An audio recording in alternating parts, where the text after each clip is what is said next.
പത്മിനി, എത്ര ദിവസത്തേക്കാ ഇവരുടെ യാത്ര? എന്നോടൊന്നും പറഞ്ഞില്ല. നിനക്കറിയാലോ യാത്രയോടുള്ള അവന്റെ കമ്പം. പണ്ടത്തെ പോലെ അതുവഴിക്ക് അങ്ങ് പോകുമെന്തോ.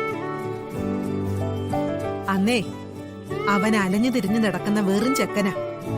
ഇപ്പൊ അങ്ങനെയാണോ? അവന് ഭാര്യയുണ്ട്, കുടുംബജീവിതത്തിനെ കുറിച്ച് ചിന്തയുണ്ട്. കൂടിയാൽ ഒരു 3-4 ദിവസം.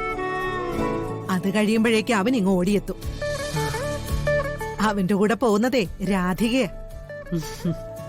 അവൾക്ക് നമ്മളെയും കണിമംഗലത്തിനെയും വിട്ട് ഒരുപാട് ദിവസം ഒന്നും മാറി നിൽക്കാൻ പറ്റില്ല. ഇതുവരെ ഇറങ്ങിയില്ലേ?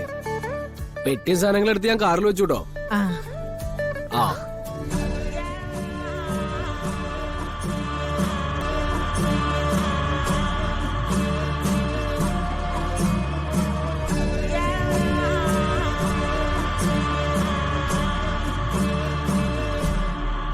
അച്ഛൻ എന്നോട് ചോദിക്കായിരുന്നു, പണ്ടത്തെ യാത്രകൾ പോലെ നീ അങ്ങ് പൊയ്ക്കളയോന്ന്. അമ്മ എന്ത് പറഞ്ഞു? പറഞ്ഞത് ഞാനാ. നീ പണ്ടത്തെ പോലെയല്ല, എത്രയും പെട്ടെന്ന് തിരിച്ചു വരുമെന്ന്.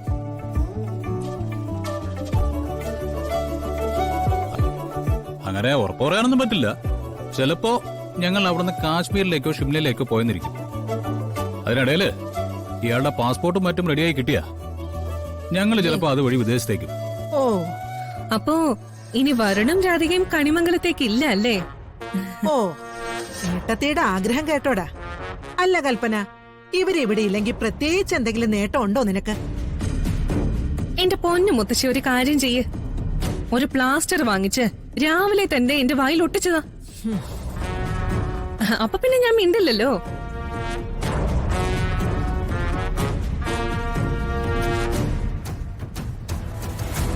നല്ലതും പറയാൻ പറ്റില്ല, ചീത്തയും പറയാൻ പറ്റില്ല.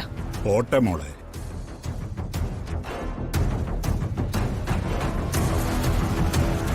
സൂര്യ, നമുക്ക് ഇതുപോലെ ഒരു ലോങ് ടൂർ പോകണം കേട്ടോ. ദേ, ഇപ്പൊ എങ്ങനെയുണ്ട്?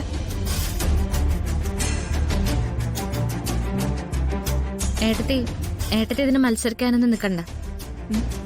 ഞങ്ങൾ ഒരുപാട് ദൂരമൊന്നും പോകുന്നില്ല, ഒരുപാട് ദിവസം നിൽക്കുകയില്ല.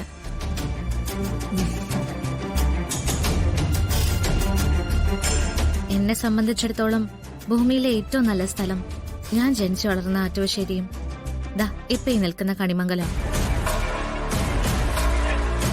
എനിക്കത് വിട്ട് എങ്ങോട്ടും പോകണ്ട.